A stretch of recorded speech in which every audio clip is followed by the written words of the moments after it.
আমি এখন কামারপুকুর রামকৃষ্ণ মঠে আছি। এখানে ষষ্ঠীর যে সন্ধ্যাকালীন পূজা বা আরতি তা কিন্তু চলছে।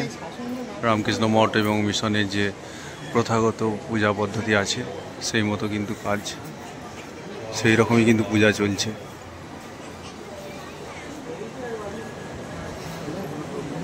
প্রচুর ভক্ত কামারপুকুর রামকৃষ্ণ মঠে পূজা বা এখানকার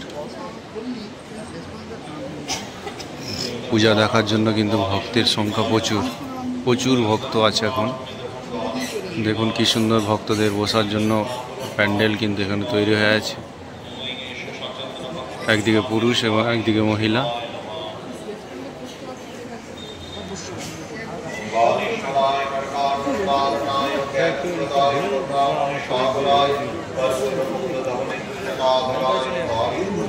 ভক্তরা মোটামুটি যে যেদিকে পারছে তারা কিন্তু নিজেদের মতন ঘুরছে। আমি একটু দেখানোর চেষ্টা করছি, যদি এখানে ভিডিও করতে একদম দিচ্ছে না।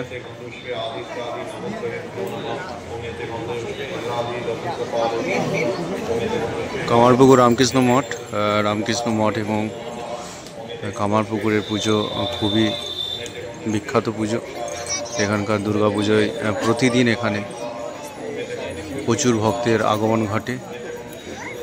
আর ঠাকুর শ্রীরামকৃষ্ণদেবের জন্মস্থান বা ঠাকুরের জন্মস্থানের পূজার মাহাত্ম্যই কিন্তু একটা আলাদা। তাই এখানকার মানুষরা কিন্তু কামারপুকুরের পূজাকে কোনোভাবেই উপেক্ষা করতে পারে না। তাই তারা সকাল এবং সন্ধ্যা দুবেলায় কিন্তু তারা এই ঠাকুরের জন্মস্থানে পূজা কিন্তু দেখতে আসে।